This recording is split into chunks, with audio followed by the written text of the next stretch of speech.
welcome back if you're a returned viewer, and welcome if you're new. My name is Bobby. This is a channel about cross stitch and my Etsy shop, which is Pumpkin Creek Prim, where I sell cross stitch patterns. I don't design them. There are other people design them. I'm not that good. Floss, fabric, needle minders, scissors, all the things related. I want to, oh, I got my Lori Holt shirt on. Farm Girl Vintage.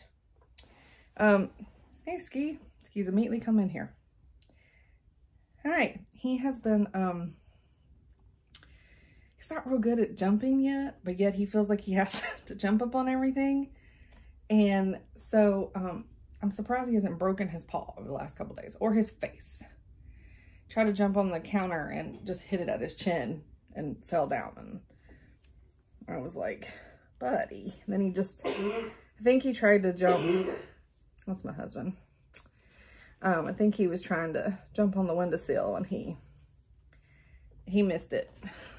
So, okay, run along. Thank you. Have to have that one cameo, right? It's a cameo. I don't know. That's dumb. Okay. So, I guess let me start. I don't have any haul because I showed Christmas Eve. I showed the haul that I got, and then obviously Postman isn't running on Christmas Day. So, I was supposed to have 3 new starts for Christmas. Well, one of the new starts didn't happen. And if you follow me on Instagram, you would have only seen 2 and probably wondering what happened to the 3rd. So this was supposed to be the 3rd. The Star of Christmas, and she's gorgeous. But you know how I always say I don't read? Well, this time I did read, I just didn't pay attention. I knew she had Krynic and I know she had beads in her, but I was like, no big deal. I can always come back and do that part, and I'll start with, I mean, because she has like this many colors, right? I can start with one of those, not a big deal. So I can't work from the bottom up. I'm a top. I try to go the furthest corner. So normally I would have started out here, went down, started here, and worked my way over. Most of everything in here is beads and Krynic and white. And it's so far in before you get to the white that I was like, yep, you ain't starting. I'll have to order the other stuff. So I have to order Krynic and beads for her before she gets started. And then I was like, well, let me just find something else to do as a 3rd start. But we were at my parents' late Christmas Eve because I took this there to stitch it while I was there. And it was wah, wah, wah. So then we watched the Christmas movie. I got to pick a Christmas movie, and it was 4 Christmases. And if you haven't seen it, you should. It's amazing. We just needed a good laugh, you know? It's been a crazy year. We just needed a really good laugh. So I took that over there, and it was like, wow. So I just put it away and was like, whatever. So my other 2, sorry, I keep bending down. My other 2 Christmas starts were the Little Stitcher, A Christmas Carol, the 3 Spirits, which I love. And I have a very, very small start on it. And I'm doing it on 18 count Aida Grandpa's sleeve, because the dirtier the better. So yeah, very small, very, very small start. But hi, but it's a start, right? No, you eat the ribbons. You can't have the ribbon. And then my other Christmas start is one of the newer patterns I just got in by My Fanny, and it's Santa Collection #1. I thought he's just so cute with those snowmen. So a lot of white stitching, but it really wasn't that bad. So very small start. Start a snowflake and then part of his beard. So I'll get back to stitching on him though, because I like him. I think he'll be pretty quick. And then when I showed y'all my Christmas cards, on Christmas Eve, and I showed you what my girl Mia got me, what she sent me that she made. Just want to show you. I was using them. Look at that color palette though. Man, love it. These two colors right here together, if I could get my green to show, are like everything. Those are so gorgeous. So yeah, Mia, I'm using my stuff. This is what I almost snagged it for, then remembered I needed to show it. And then I'm using my Stitch Toolbox little charm that they gave me for my thread floss ring. Thread? No, floss ring. Are you gonna be good and just sit there? I'm gonna chill out for a second. So those are my whips. And then I did stitch last night. I stitched a little bit more. This is my bag by Miss Sheila, NNY Quilts and Crafts. Yeah, did it that time. This is my another little stitcher. Can't tell, I'm in love with her.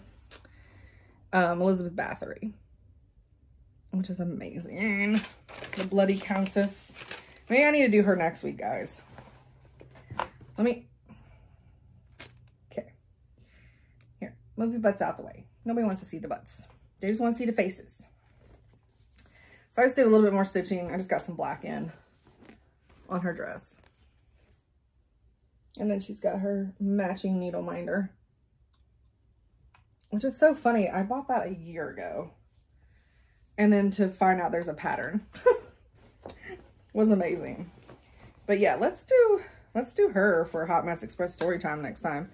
Since I keep showing this and y'all are going to be like, all right, who is this lady you keep talking about?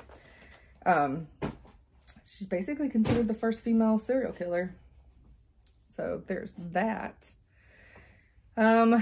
Still have a couple winners that need to reach out. Frankie Easter. Whoop. And then Diane Smith, which she just commented on last video, and I said, hey, did you happen to watch a couple videos back? And then same thing with Vivian. She commented on the last one, and I reached out to her and said, hey, you won. So, how you doing, Ski? So we're going to, oh, and then Hot Mess Express story time today is going to be so long. There's so much about the Templars. But before that, hi. Can I help you? No? You want down? Here, go off my legs because you make me nervous. You're not doing so good. Oh, yep, your brother just jumped up on the Glow Forge. You want down? What are we doing? These people do not want to see me have a whole conversation with you and what you're doing. Bubby. Thank you. You're just gonna eat my ribbon? That's fine. I mean, it's not fine that you eat it, but don't eat the cord. Sorry, guys. Okay, so on Christmas Eve, it's for a $15 credit to my Etsy shop, and only my Etsy shop, not to Etsy. And the word was strong from a strong hand, which I don't have my brace on right now just because it takes me too long to do anything. And I will put it back on when I'm done. I promise. So with the random comment thing, 37 people commented strong. It's a strong comment though. Sorry, I got all up in that camera trying to adjust myself. So let's see who my winner is. I'm just gonna hit start. Maybe. It's hard to look at it through there. Did I hit start? No. Going through all the people, Who do we got? Denise Jeffries again. She won something last week. So yes. Congratulations, Denise. You will get a $15 credit to my Etsy store, which I'm sure that you will be gladly appreciative of, since I'm sure she already has her list going. Yeah. So there you go. Guys, just keep on commenting to get more chances to win stuff.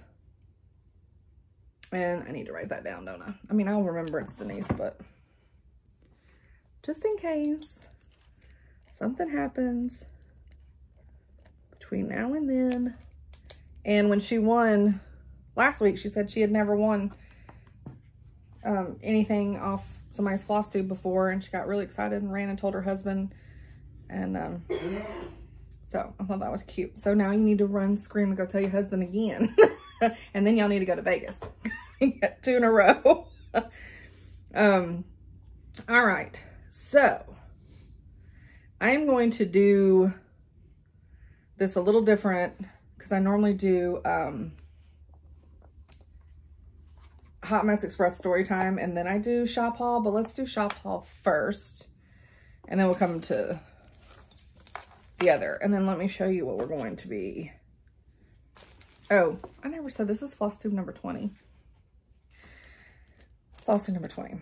So for the last Flosstube before the new year, we're gonna do, for a giveaway at this point, these 2 bags and a chance to win these 2 charts. So there'll be 4 chances to win. And then, how cute is that? And then this one from Twin Peaks. So cute. So those will be the, and then like I said, I will at some point randomly will say what the word is.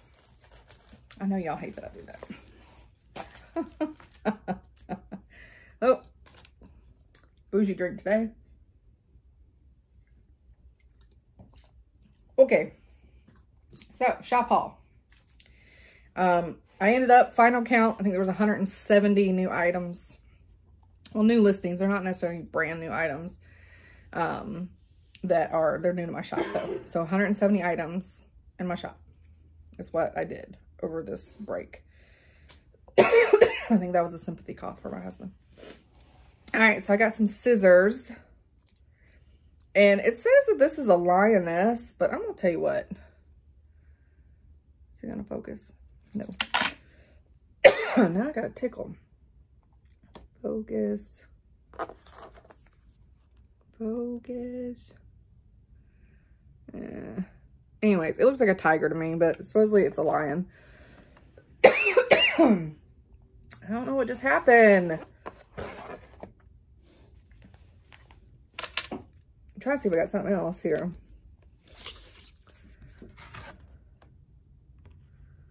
There we go. But yeah, that's supposedly a lioness.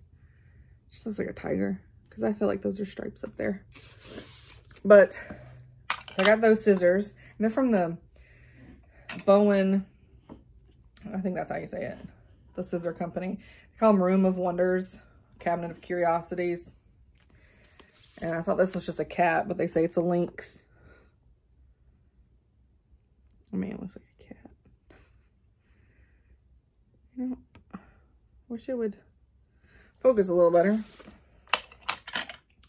And then this one's an owl, which he looks a little wicked, doesn't he? I think that's about as good focus as I'm gonna get, guys. Sorry. And then a little squirrel. Come on, focus, squirrel. Sorta. So, I got those scissors. Coming. Let me just set these aside over here before I break them. I really can't break them like this, but all right. Oh gosh.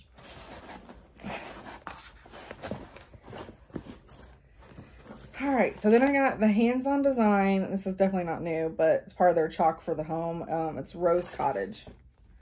And these are Priscilla's artwork, but these must be 2017, because she just gets original chalk artwork by Priscilla Blaine is on the back, but like she doesn't get, there's nothing on here that says Stitching with the Housewives or anything. So, but yeah,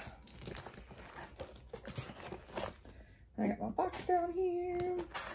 Another one with the hands-on design, same thing, farmhouse chalk. It's Carrots and Cottontails Farm. And then its original artwork is by Priscilla. Isn't that cute? Of course, it's got chickens on it, so. And then another hands-on design, same thing, art by Priscilla. fresh egg farm. So that's the close-up. And that's a little sign up there. Isn't that cute?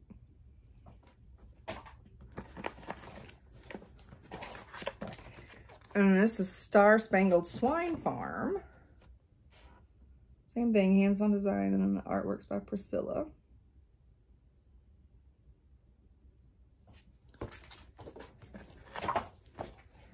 All right, and then we got a Plum Street, and these are old because they're definitely in the older packaging. But Hare's Summer. I love that skinny bunny. Oh, it's little kids, dragging its little kids around.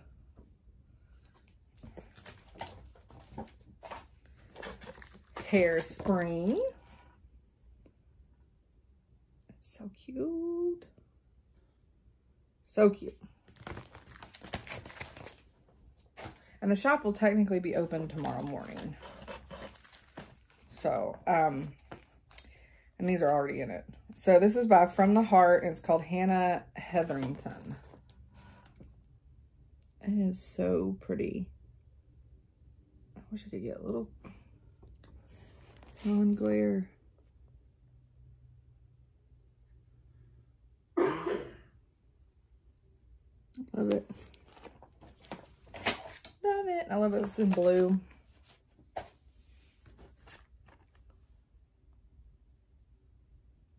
Let's see if I hear my dog. Queen Bee Sampler, Twin Peaks Primitives. And most of these guys I've had for months. They've just been sitting in a box because they were not fall and they were not Christmas. This is by Kathy Barrick. It's Rebecca. She's so pretty. Love it.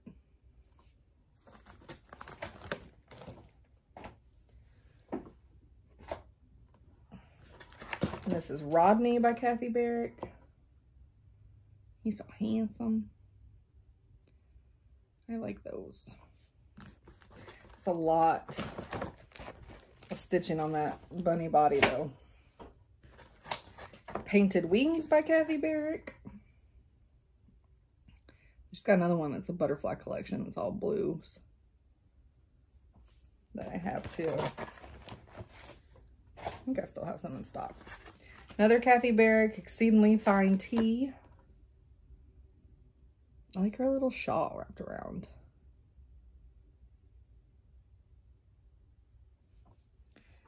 It's so cute. And it just says, I'd rather drink tea than the finest of wines.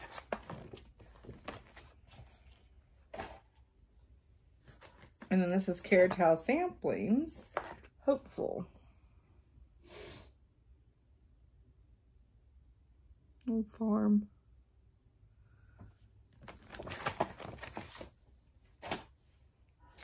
And then this is a Ronnie Rowe Designs. And this is a pen and ink cross stitch collection. This is called Miss Cheyenne. Isn't that so cute? A lot of speckling though. A lot of confetti. And then this is Mr. Belvedere. It's also a Ronnie Rowe. He's so cute.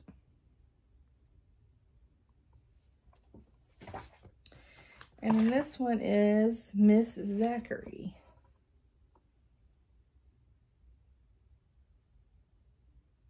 Love it. Love it.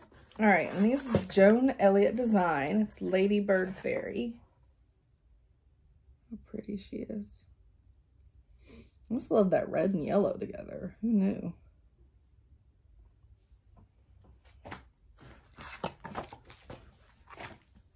And this is also Joan Elliott Design. This is Fire Goddess.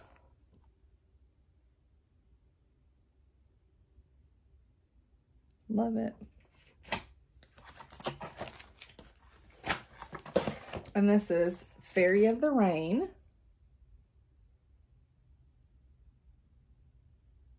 Also Joan Elliott. And this is another Joan Elliott, and it's Poppy Fairy. So pretty. All right, and so this is part of the, and I think I got my months mixed up, but it's fine. Pam from Just Keep Stitching is, she's doing this series, and she's doing them all on one thing, and it's the Twin Peak Primitives I'll Be Home series. And this is the March Cottage, which I think I already had October, November, December in my shop, but here's the rest that have just been hanging around. You can do these separately, or you could do them all as one. She's just doing them all as one, and they're amazing. And that's September.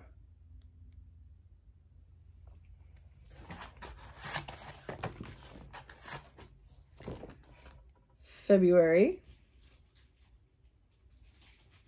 It's a really cute pink house. I'm not into pink, but I like the design of the house. And then this is April. It's got the little bunnies out front.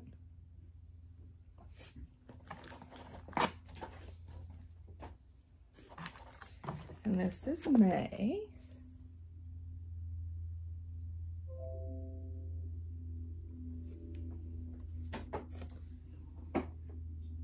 Oh, sorry. And this is June.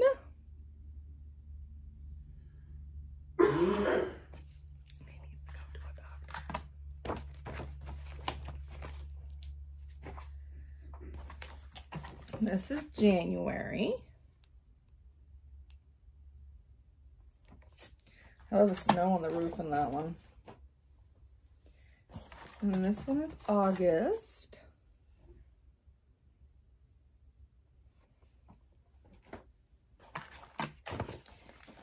And July. Patriotic house with the bald eagles in the front. Oh, something I guess I should address. And I guess I should have reached out to Noah. Noah Stitches to see how he's doing. Man, no, he doesn't live on 2nd Avenue. I just don't know how close he was to the bomb that went off in Nashville on Christmas morning at like 6:30 a.m. We didn't feel anything here, but I'm like 40 minutes south. So, but my office is a few miles west of downtown. And my company actually has a boutique hotel on 2nd Avenue. We only had one guest staying though. They were in an interior room and their toilet exploded though. So I'm sure they were like, welcome to Nashville. So I'm sure they were terrified. So yeah, I'm not sure exactly the damage to the building. I'm sure we lost windows. But outside of that, I have no idea. Yeah, so downtown's gonna be closed for a hot minute while they investigate, FBI and everybody's there. So yeah, and then we had phones were down because we're all on AT&T, and that's what they hit was the back hub, server hub for AT&T. And so we didn't have any problem with Wi-Fi. As long as we were home, we had Wi-Fi, so we could text and all that kind of stuff. But if you were out, you couldn't text if you weren't on Wi-Fi. And then phones went down like at noon on Christmas, which is interesting since the bomb happened at 6. But at noon on Christmas is when we lost the ability to call each other. And then last night my husband tried it and it seemed like it worked for a little bit. So I think it's just a little spotty right now, but we're all well. So as far as I know, I don't know anything. I had read one thing that they said they found some remains, but I haven't heard anything else on that. But as far as I know, a few people that were sent to the hospital were very minor injuries, so nobody was really hurt. So, yeah, crazy though, you know. All right, Hands Across the Sea samplers. This is Harriet Salt 1866. I am pretty sure that Laura or Brenda or Carol from Saltbox Stitcher, I'm sure one of those three have absolutely stitch this, or they at least own it. It's in a whip bag somewhere. I am pretty positive on that. Sorry, I'm watching Skeeter because he's like holding his foot weird again. Oh, no, he was just going to pounce on his daddy. Yeah, I love that though. It's orphan number, hold on, let me pull this back up, sorry. Oh, can't reach with that hand. Orphan number 1628. So this is part of the Bristol Orphan Home, the samplers and stuff that they did. And so it's considered, it's characteristic to find a red British sampler, so it's pretty amazing. What are you doing getting in the middle of stuff? This is another Hands Across the Sea samplers. This is Anne Barrett, or Borrett, I don't know, 1646. And I absolutely love this and 100% would stitch it. There's crazy stitches in here, y'all. Stitches I ain't never even heard of. So to me, this is a lot of embroidery mixed in there. Because it has, the stitches that Anne used are 2 versions of reversible cross stitch. I don't even know what that means. Running stitch, double running stitch, satin stitch, double back stitch, diagonal double back stitch, Montenegrin stitch, and then her bookmark is covering up the others. And detached, sorry, I'm trying to read. Detached buttonhole filling stitch. Huh? Yeah. So, and she stitched her sampler over 3 threads of linen with stitches that are reversible. What does that even mean? I feel so dumb. Anywho, it's absolutely gorgeous. Absolutely terrifying. Mad props to anybody that orders this from my shop. But it's so gorgeous. So gorgeous. And I just love the bright, vivid colors. Not for this one, though. Not for a while. Maybe it'll be my retirement piece. Because, All right, and then I got a Rosewood Manors Bailiwick. I think is how I say that. There's the name. Look at that fabulous bird. He's amazing. This is a really cool piece. Really cool piece. And then the last one in this box is by Homespun Elegance. It's Lovely Vine Sampler. Isn't that cute? It's just nice, and the house is awesome. It was just real nice, simple. I like it. Monochromatic. They use Twilight by Weeks Dye Work, which the alternate is $9.30 for DMC or $9.39. So it's definitely like a deep blue, not a black. All right. Woo. My husband's making lewd gestures at me. He's an asshole. That's what you get. You get that cough. Okay, so I bought these, and it's Vervaco. I don't know. But they're kits.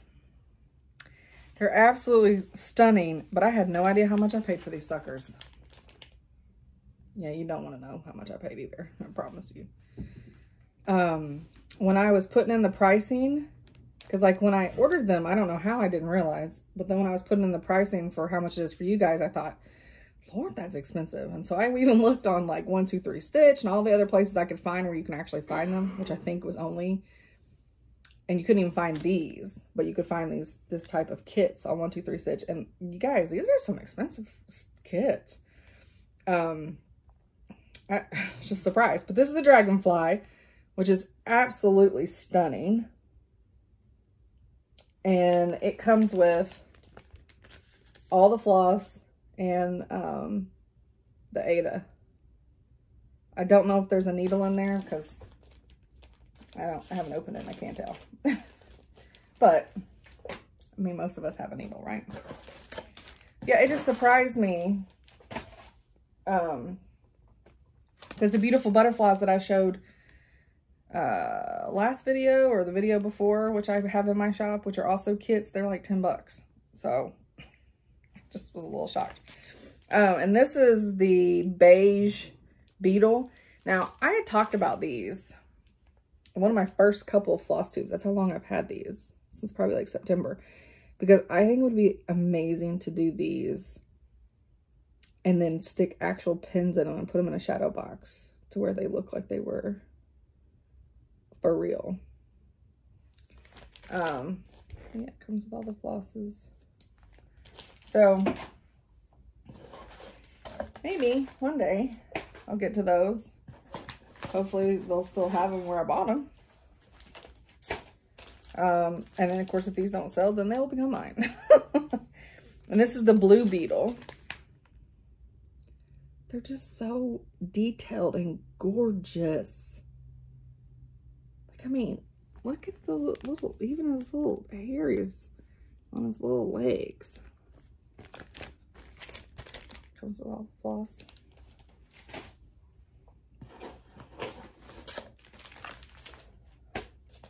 This is the golden beetle. Surprised they don't have like a scarab. That would be amazing. So I think, yep. So our word is going to be beetle. And I want to know, so our word for the giveaway is beetle. And I want to know what you guys think of these beetle patterns. So I'm writing it down so I don't forget. And there's 4 chances to win. But yeah, beetle. That's going to be our word. So then we got, for the giveaway, beetle. Y'all heard it. Beetle, beetle, beetle. Giveaway.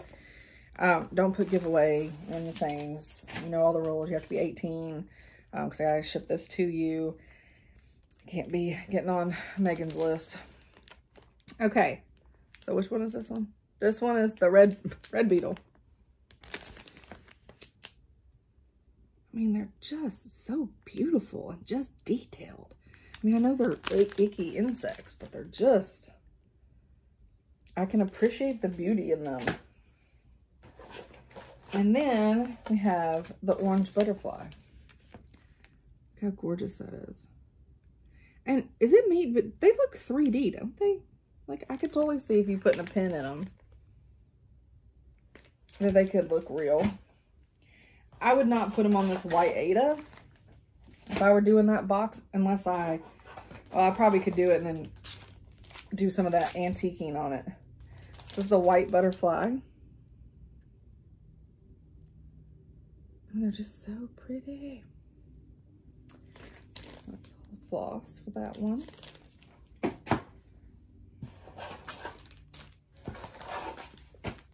All right. And then this one is the blue butterfly. It's very pale blue. I think I would make him dark blue though. Make him pop. Make him pop. Okay. So that is all for shop haul. So now we just have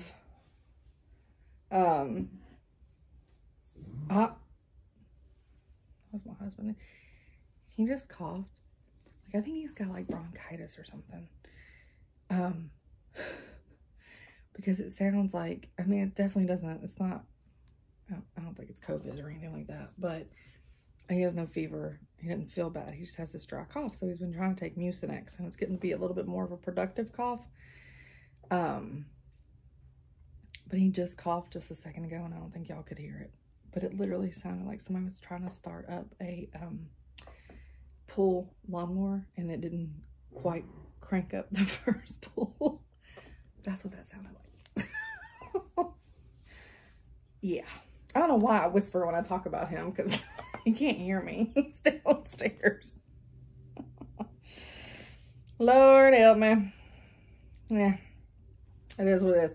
Okay, so if you're new, this is the part of the program where I do Hot Mess Express story time. And I call it Hot Mess Express because I can't pronounce half the words in anything that I'm saying. And it's a big struggle and I push through and it's ridiculous. Although I do love Hot Mess Express story time. So it's not going anywhere. I mean, because my thought is, if you don't want to hear it, you can just fast forward it. I mean, I feel like it's a great opportunity to keep your head down and just stitching it and have something just going in the background. I mean, you know. So, story time this time is on the Knights Templar. I watched probably 4 or 5 documentaries or History Channel. It was all on YouTube. Episodes that were from the History Channel and all the stuff. And one of the things that was on the History Channel is also what I had said in a comment to somebody, which was, because I think it's 1307. I think that year's right. On Friday the 13th is when their warrant for arrest was given out by the Pope, and they were brought down. Basically, it was a big blow. It wasn't the complete end of them, but it was a big blow to them. So I had always heard, and it did say in one of these History Channel documentaries that even in, you know, because it's in France, that even today, like, the superstition around Friday the 13th has to do with this. Well, one of the shows I watched was actually a lecture on it, and it was really good. Didn't know half of what he was saying. I was in the middle of taking photos, so like the TV's tilted so that when I'm at my desk, because it's like in the middle of the room, it's tilted enough to where if I'm at my desk that I can watch, but if I'm on the other side of the room where I'm taking photos, I can only kind of see the picture. So I really didn't get to look at all his visual pictures and stuff that he had up, but it was a very good lecture. And he said that the Friday the 13th is a it being superstitious or bad luck or whatever. It has nothing to do with the Templars. That's a modern day, and he actually said that it was like the Masons that came up with that theory. So it's not like, so from anyways, from the time that it happened till recent times, Friday the 13th was not necessarily considered bad luck and didn't have anything to do with the Templars. And then all of a sudden, it became that way in more recent times, if that makes any sense. And I don't know what Wikipedia is going to try to tell us, but the professor told me that it's not related. And all this time I thought it was, but professor said no, it's not. So who knows? But all right, so we're going to get on this Hot Mess Express, and this is going to be a long one. Like, we're only 38 minutes in, and this is probably still going to be almost an hour and a half video, because it's a lot of info, and lots of words that I don't know, I'm sure, because it always is, right? Okay, so Knights Templar. The poor fellow soldiers of Christ and the Temple of Solomon, also known as the Order of Solomon's Temple, the Knights Templar, or simply the Templars. That's a lot of also known as. The rap sheet is a lot. They were a Catholic military order founded in 1119, headquartered on the Temple Mount in Jerusalem through 1128, when they went to meet with Pope Honorius II. They were recognized in 1139 by the papal bull Unum Datum Autumnum. The order was active until 1312, when it was perpetually suppressed by Pope Clement V by the bull Vox in Excellos. The Templars became a favored charity throughout Christendom.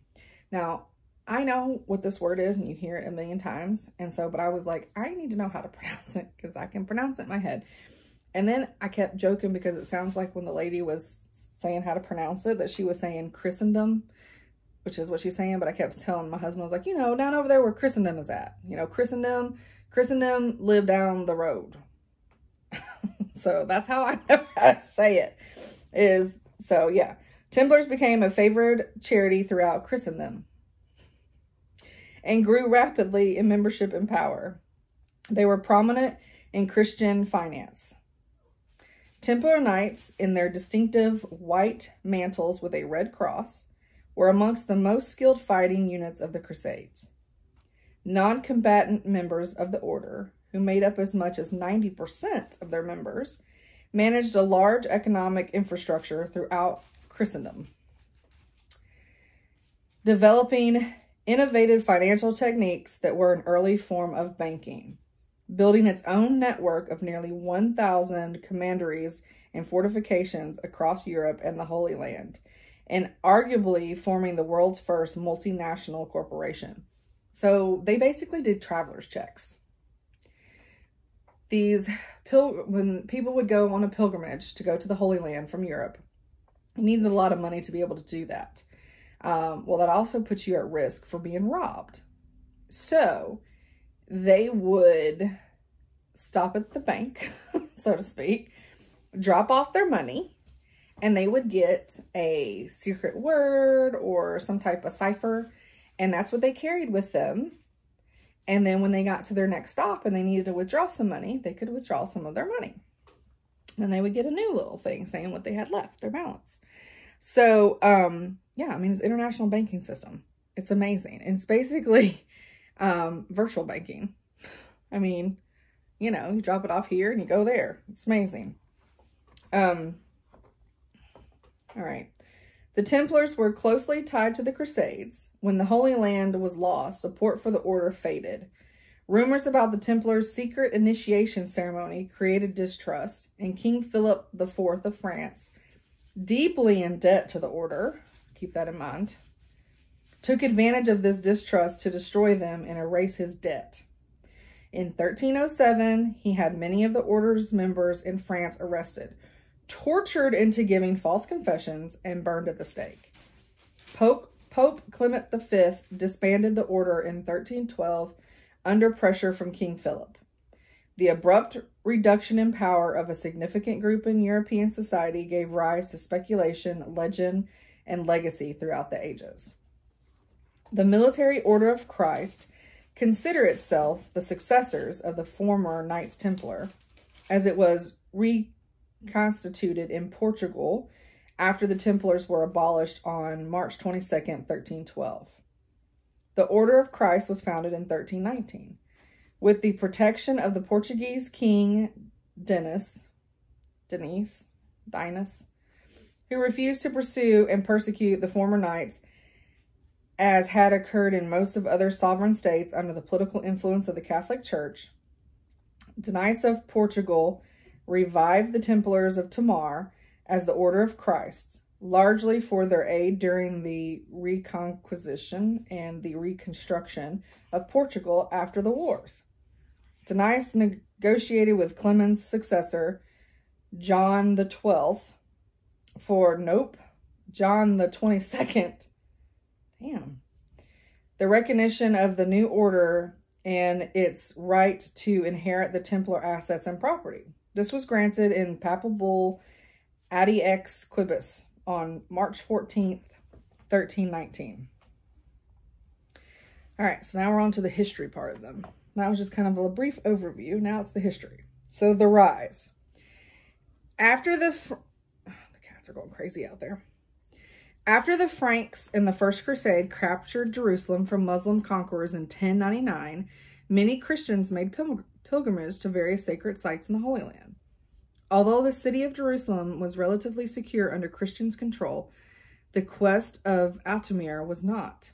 Bandits and modern highwaymen preyed upon these Christian pilgrims who were routinely slaughtered, sometimes by the hundreds, as they attempted to make the journey from the coastland of Jaffa through to the interior of the Holy Land. In 1119, the French knight Hugues de Payens approached King Baldwin II of Jerusalem and Warmond Patriarch of Jerusalem. And I heard that King Baldwin, like, he had leprosy or something. I don't know. And proposed creating a monastic order for the protection of these pilgrims. King Baldwin and Patriarch Wardmund agreed to the request, probably at the Council of Nobles in January 1120. And the king granted the Templars a headquarters in a wing of the royal palace on the Temple Mount in the captured Al-Aqsa Mosque. The Temple Mount had a mystique because it was above that what was believed to be the ruins of the Temple of Solomon. The Crusaders therefore referred to Al-Aqsa Mosque as Solomon's Temple, and from this location the new order took the name of Poor Knights of Christ and the Temple of Solomon, or Templar Knights. The order, with about 9 knights, including, they say 9 knights, but that came from some guy's writing, and actually it was probably less. The original founders was less than 9, and it was like, eventually they only had 9. Oh, it took them a long time to get to 9 people. 9 knights. Because you had to be a knight in order to be a knight in there. You couldn't earn knighthood through the Templars. You had to earn that outside of it. Outside of the club, whatever it is, you know what I'm talking about. So the order, with about 9 knights, including Geoffrey de Saint-Omer and André de Mabard, had few financial resources and relied on donations to survive. Their emblem was of 2 knights riding on a single horse, emphasizing the order's poverty. Now my mouth's getting all twisted. The impoverished status of the Templars did not last long. They had a powerful advocate in Saint Bernard of Clairvaux, a leading church figure, the French abbot primarily responsible for the founding of the Cistercian order of monks, and a nephew of André de Montbard, one of the founding knights. Bernard put his weight behind them and wrote pervasively,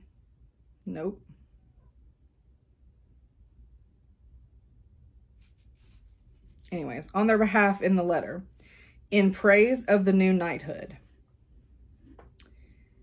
Persuasively. Jesus, Bobby. Behind them and wrote persuasively on their behalf. Y'all.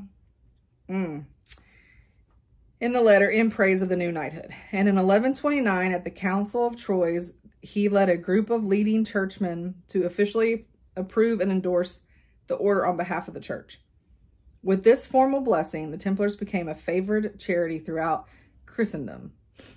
I'm not going to laugh every time I say that now. Receiving money, land, businesses, and noble-born sons from families who were eager to help with the fight in the Holy Land. Another major benefit in 1139, when Pope the Innocent II's papal bull Onum Datum Optium exempted the order from obedience to local laws. This ruling meant that the Templars could pass freely through all borders, were not required to pay any taxes, and were exempt from all authority except that of the Pope. Yeah, free reign. That's what that is. With its clear mission and ample resources, the order grew rapidly. Templars were often the advance shock troops in key battles of the Crusades, as the heavily armored knights on their war horses would set out to charge at the enemy ahead of the main army bodies in an attempt to break opposition's lines. One of their most famous victories was in 1177 during the Battle of Monsteggard, where some 500 Templar knights helped several thousand infantry to defeat Saladin's army of more than 26,000 soldiers. Now, Saladin's, he is the Muslim king over the area, and him and the Templars have major issues constantly. Although the primary mission of the order was militaristic, relatively few members were combatants. The others acted in support positions to assist the knights and to manage the financial infrastructure. The Templar order, through its members, were sworn to individual poverty, was given control of wealth beyond direct donations. A nobleman who was interested in participating in the Crusades might place all his assets under Templar management while he was away, accumulating wealth in this manner throughout Christendom and the Altamir. The order in 1150 began generating letters of credit for pilgrims journeying to the Holy Land.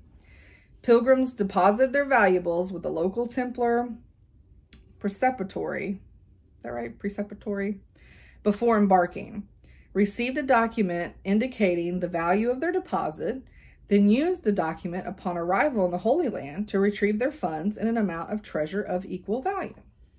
This innovative arrangement was an early form of banking and may have been the first formal system to support the use of checks. It improves the safety of pilgrims by making them less attractive targets for thieves, and also contributed to the Templar coffers.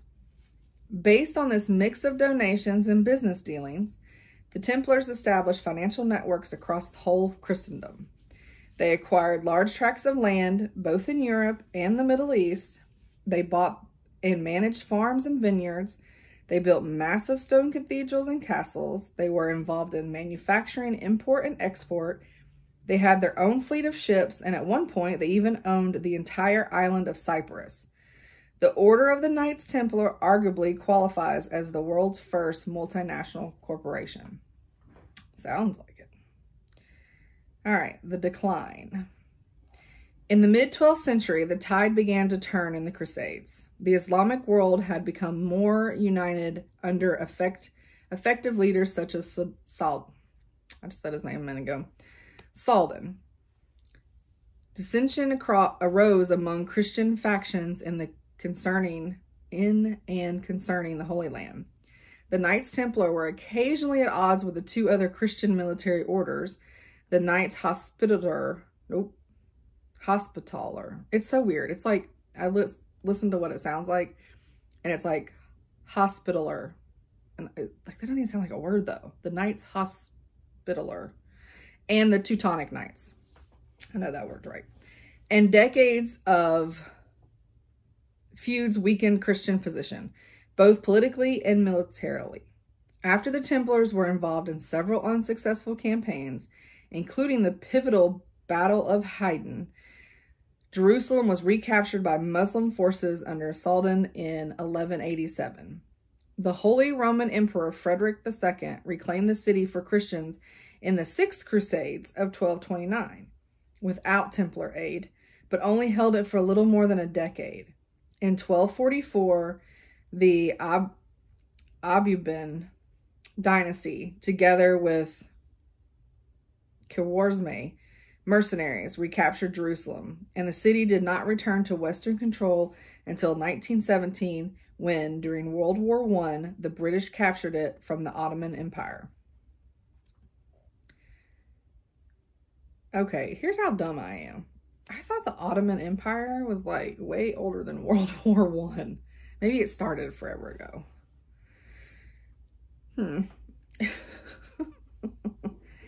The Templars are forced to relocate their headquarters to other cities in the north, such as the seaport of Accra, which they held for the next century.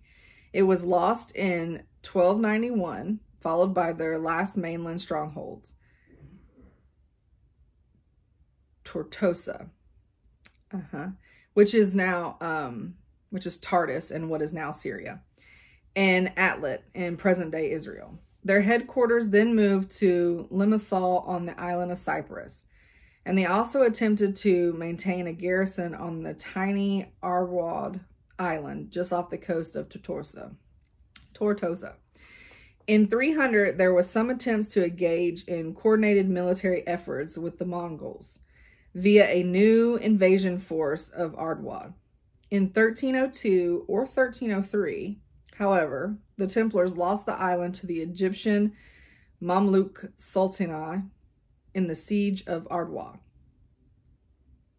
With the island gone, the Crusaders lost their last foothold in the Holy Land. With the order's military mission now less important, support for the organization began to dwindle. The situation was complex, however, since during the 200 years of their existence, the Templars had become a part of daily life throughout Christendom.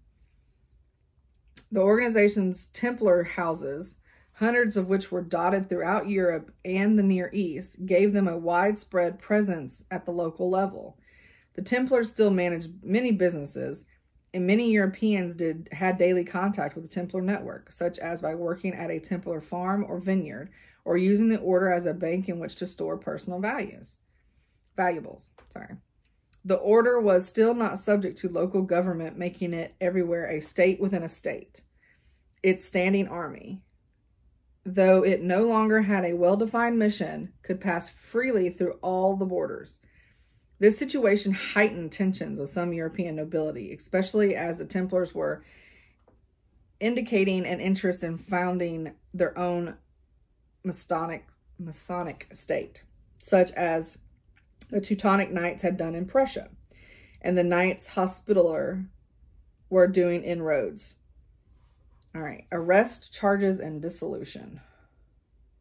In 1305, the new Pope Clement V, based in Avignon, France, sent letters to both the Templar Grand Master Jacques de Molay and the Hospitaller Grand Master Fulk de Villaret to discuss the possibilities of merging the two orders. Neither were amenable to this idea, but Pope Clement persisted, and in 1306 he invited both Grand Masters to France to discuss the matter. De Molay arrived first in early 1307, but de Villaret was delayed for several months. While waiting, de Molay and Clement discussed criminal charges that had been made 2 years earlier by an ousted Templar and were being discussed by King Philip IV of France and his ministers. It was generally agreed that the charges were false, but Clement sent the king a written request for assistance in the investigation. According to some historians, King Philip, who was already deeply in debt to the Templars from his war against England, decided to seize upon the rumors for his own purposes. He began pressuring the church to take action against the order as a way of freeing himself from his debts. At dawn, on Friday, October 13th, 1307, a date sometimes linked with the origin of the Friday the 13th superstition, King Philip IV ordered de Molay and scores of other French Templars to be simultaneously arrested. The arrest warrant started with the phrase, "Droit n'est pas content, nos avons des ennemis de la foi dans la le royaume." Y'all butchered the shit out of that French. God is not pleased. We have enemies in the faith of the kingdom. Could have just skipped over the French and said that. Claims were made that during Templar missions, Templar admission ceremonies, recruits were forced to spit on the cross, deny Christ, and engage in indecent kissing. Brethren were also accused of worshiping idols, and the order was said to have encouraged homosexual practices. These allegations, though, were highly politicized without any real evidence. Still, the Templars were charged with numerous other offenses such as financial corruption, fraud, and secrecy. Many of the accused confessed to these charges under torture, even though the Templars denied being tortured in their written confessions. And their confessions, even though obtained under duress, caused a scandal in Paris. The prisoners were coerced to confess that they had spat on the cross. Moi, Raymond de la Frere, 21 ans, reconnaissance, crotch, trois fois sur la croix, mas de bouche, in mas de, Raymond de la Frere, 21 years old, admit that I have spat 3 times on the cross, but only from my mouth and not from my heart. The Templars were accused of worshiping idols and were suspected of worshiping either a figure known as Baphomet, or mummified severed head they recovered, among other artifacts, as their original headquarters of the Temple Mount that many scholars theorize might have been that of John the Baptist, among other things. Relenting to Philip's demands, Pope Clement then issued the papal, I don't know why I keep wanting to say papal. It's like I want to say PayPal. The papal bull Pastoralis Praemunire, I don't know that word, on 22nd of November 1307, which instructed all Christian monarchs in Europe to arrest all Templars and seize their assets. Pope Clement called for papal hearings to determine the Templars' guilt or innocence, and once freed of the inquisitors' torture, many Templars recanted their confessions. Of course they did. Some had sufficient legal experience to defend themselves in the trials, but in 1310, having appointed the Archbishop of Sens, Philippe de Mardrin, to lead the investigation, Philip blocked this attempt, using the previously forced confessions to have dozens of Templars burned at the stake in Paris. With Philip threatening military action unless the Pope complied with his wishes, Pope Clement finally agreed to disband the order, citing the public scandal that had been generated by the confessions. At the Council of Vienna in 1312, he issued a series of papal bulls, including Vox in Excellos, which officially dissolved the order, and Ad Providam, which turned over most Templar assets to the Hospitallers. I need a drink. As for the leaders of the order, the elderly Grand Master Jacques de Molay, who had confessed under torture, retracted his confession. Geoffrey de Charnay, preceptor of Normandy, also retracted his confession and insisted on his innocence. Both men were declared guilty by being relapsed heretics, and they are sentenced to burn alive at the stake in Paris on March 18, 1310. De Molay reportedly remained defiant to the end, asking to be tied in such a way that he could face the Notre Dame Cathedral and hold his hands together in prayer. According to legend, he called out from the flames that both Pope Clement and King Philip would soon meet him before God. His actual words were recorded on the parchment as follows: Dois sacu a tort pinche, and a bunch of other stuff that I'm not going to do. God knows who is wrong and has sinned. Soon a calamity will occur to those who have condemned us to death. Pope Clement died only a month later, and King Philip died in a hunting accident before the end of the year. The remaining Templars around Europe were either arrested and tried under the papal investigation, with virtually none convicted, absorbed into their Catholic military orders, or pensioned off and allowed to live out their days peacefully. By papal decree, I keep doing it, the property of the Templars was transferred to the Knights Hospitaller, except for the kingdoms of Castile, Aragon, and Portugal. Do y'all know Castile and Aragon? Catherine of Aragon, and then she had Castile too. Portugal was the first country in Europe where they had settled, occurring only 2 or 3 years after the order's foundation in Jerusalem, and even having presence during Portugal's conception.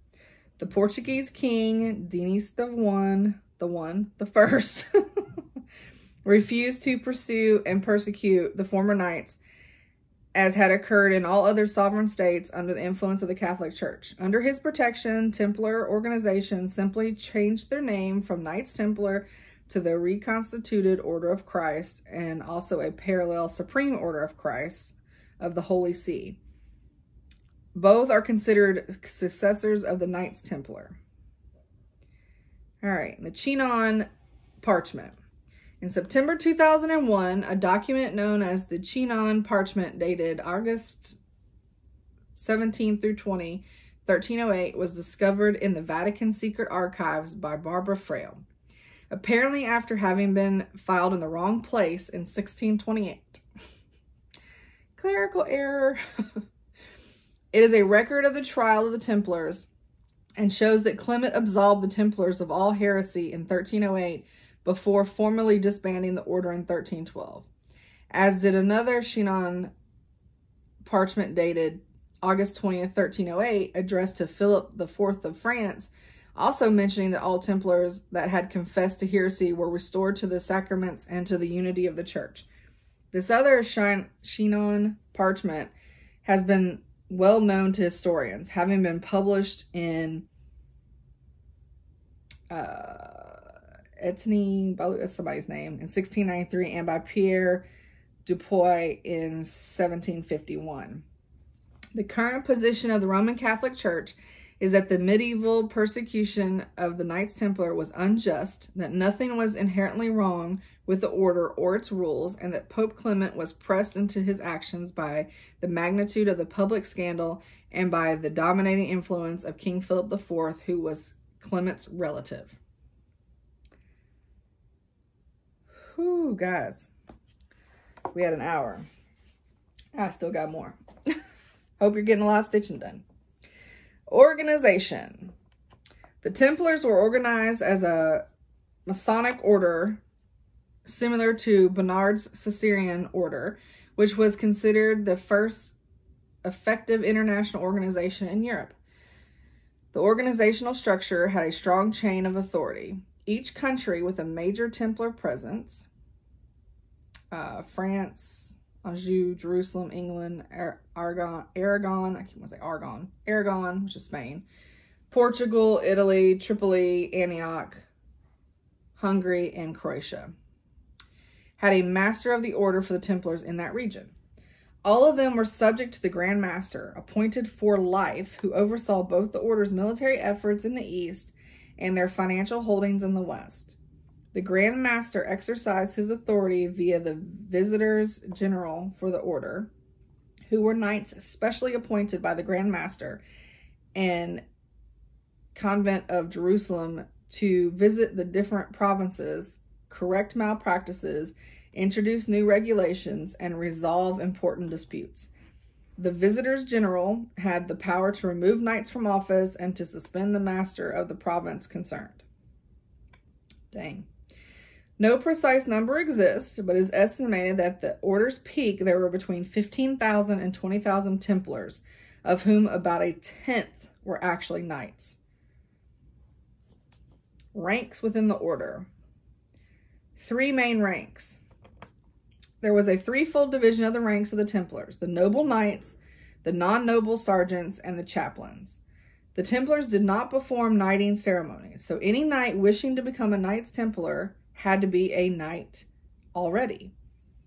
They were the most visible branch of the order and wore the famous white mantles to symbolize their purity and chastity. They were equipped as heavy cavalry with 3 or 4 horses and 1 or 2 squires. Squires were generally not members of the order, but were instead outsiders who were hired for a set period of time.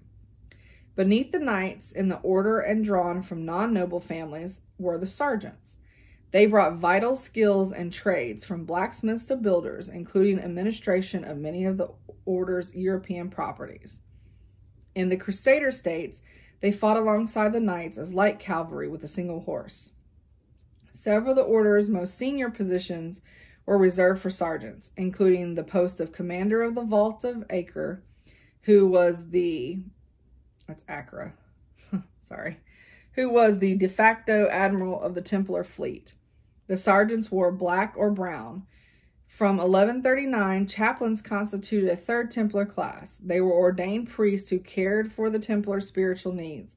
All 3 classes of brothers bore the order's red cross. Then you have Grand Masters. Starting with founder Hugues de Payens in 1118 through 1119, the order's highest office was that of Grand Master, a position which was held for life. Though considering the martial nature of the order, this could mean a very short tenure. All but 2 of the Grand Masters died in office, and several died during military campaigns.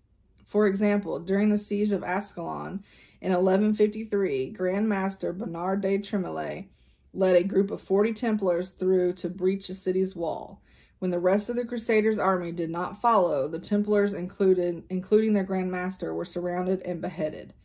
Grand Master Gerard de Rochefort was beheaded by Saladin in 1189 at the siege of Acre. The Grand Master oversaw all the operations of the order, including both the military operations in the Holy Land and Eastern Europe and the Templars' financial and business dealings in Western Europe. Some Grand Masters also served as battlefield commanders, though this was not always wise. Several blunders in de Rochefort's combat leadership contributed to the devastating defeat in the Battle of Hattin. The last Grand Master was Jacques de Molay, burned at the stake in Paris in 1314 by order of King Philip IV. Conduct, costume, and beards. Bernard de Clairvaux and founder Hugues de Payens devised a specific code of conduct for the Templar order, known to modern historians as the Latin Rule. Its 72 clauses laid down the details of the knight's way of life, including the types of garments they were to wear and how many horses they could have. Knights were to take their meals in silence, eat meat no more than 3 times per week, and not have any physical contact with any kind of woman, even members of their own family. A master of the order was assigned 4 horses and 1 chaplain brother and 1 clerk with 3 horses, and 1 sergeant brother with 2 horses, and 1 gentleman valet to carry his shield and lance with 1 horse.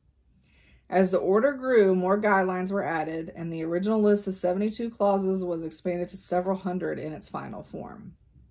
The knights wore a white surcoat with a red cross and a white mantle also with a red cross. The sergeants wore a black tunic with a red cross on the front and a black or brown mantle. The white mantle was assigned to the Templars at the Council of Troyes in 1129, and the cross was most probably added to their robes at the launch of the Second Crusades in 1147, when Pope Eugenius III, King Louis VII of France, and many other notables attended a meeting of the French Templars at their headquarters near Paris. Under the rule, the knights were to wear the white mantle at all times. They were even forbidden to eat or drink unless wearing it. The red cross that the Templars wore on their robes was a symbol of martyrdom, and to die in combat was considered a great honor that assured a place in heaven. There was a cardinal rule that the warriors of the order should never surrender unless the Templar flag had fallen, and even then they were to first try to regroup with the other Christian orders, such as that of the Hospitallers. Only after all flags had fallen were they allowed to leave the battlefield. This uncompromising principle, along with their reputation for courage, excellent training, and heavy armament, made the Templars one of the most feared combat forces in medieval times. Although not prescribed by the Templar rule, it later became customary for members of the order to wear long and prominent beards. Y'all, I just keep... 2 things keep flashing. Indiana Jones is flat. Hi, Icers. Indiana Jones is flashing in my mind because that guy who was in there with the cup and he had his long beard.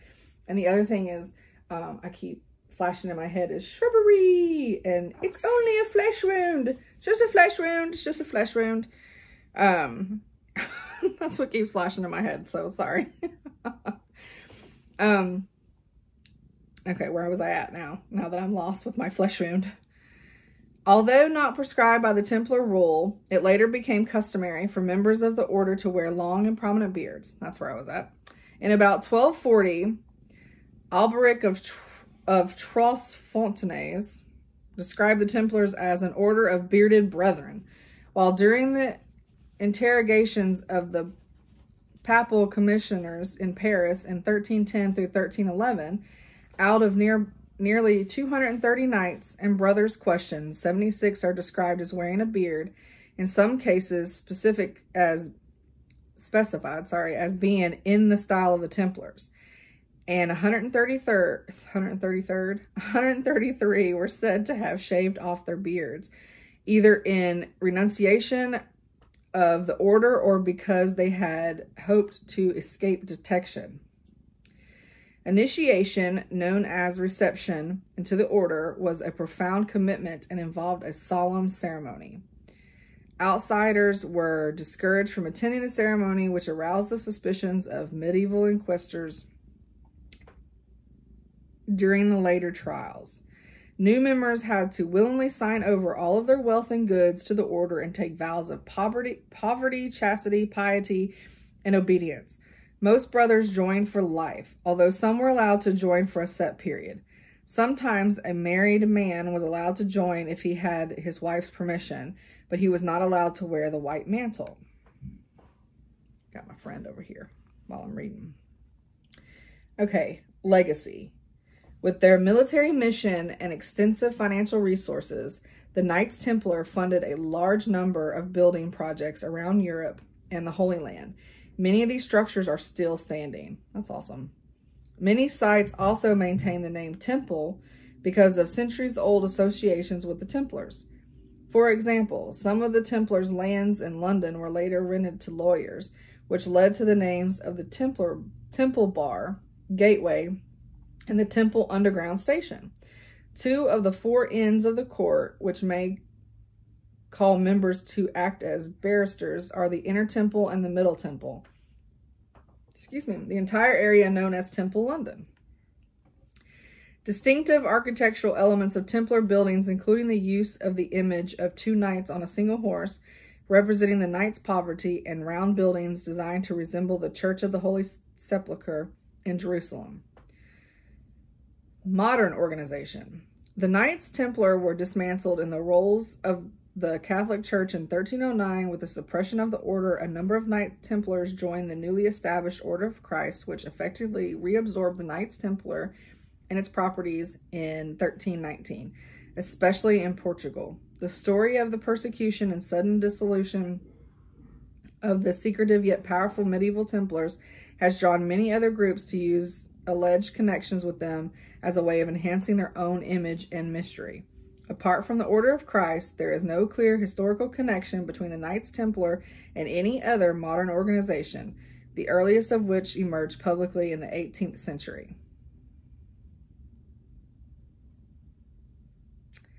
And it's listing Order of Christ. Following the dissolution of the Knights Templar, the Order of Christ was erected in 1319, absorbed. We already heard that. Why are y'all saying it again? Its headquarters became the Castle of Tamar, former Knights Templar Castle. Temperance movement.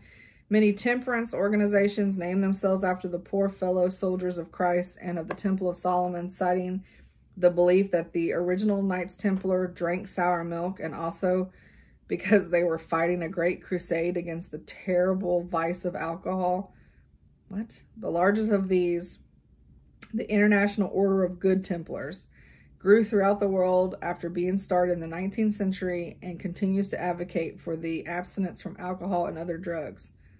Other orders in this tradition include those of the Templars of Honor and Temperance, which has a large presence in Scandinavia. Okay, because I ain't never heard none of that. Self-styled orders. The Sovereign Military Order of the Temple of Jerusalem is a self-styled order established in 1804 and accredited as a non-governmental organization by the UN in 2001. It is, I don't know what that word is. Oh, it's something in that it admits Christians as many denominations of its ranks. Its founder, Bernard Raymond Fabre Palprait, produced the Larnamus Charter in order to try to link it to the original Catholic Christian military order. Yeah. Freemasonry. Freemasonry has incorporated the symbols and the rituals of several medieval military orders and a number of Masonic bodies since the 18th century at least. This can be seen in the Red Cross of Constantine, inspired by the Military Constantine Order, or the Order of Malta, inspired by the Knights Hospitaller, and the Order of the Temple, inspired by the Knights Templar. The Orders of Malta and the Temple feature prominently in the York Rite. One theory of the origin of Freemasonry claims direct descent from the historical Knights Templar through its final 14th century members who allegedly took refuge in Scotland and aided Robert the Bruce in his victory at Bannockburn. This theory is usually rejected by both Masonic authorities and historians due to lack of evidence. Modern pop culture. The Knights Templar have been associated with legends concerning secrets and mysteries handed down to the select from ancient times. Rumors circulated even during the time of the Templars themselves. Masonic writers added their own speculations in the 18th century, and further fictional embellishments have been added in popular novels such as Ivanhoe, Foucault's Pendulum, and The Da Vinci Code. Modern movies such as National Treasure, The Last Templar, Indiana Jones and the Last Crusade, the television series Nightfall, as well as a video games such as Broken Sword, Duel X, Assassin's Creed, whoop, whoop, and Dante's Inferno.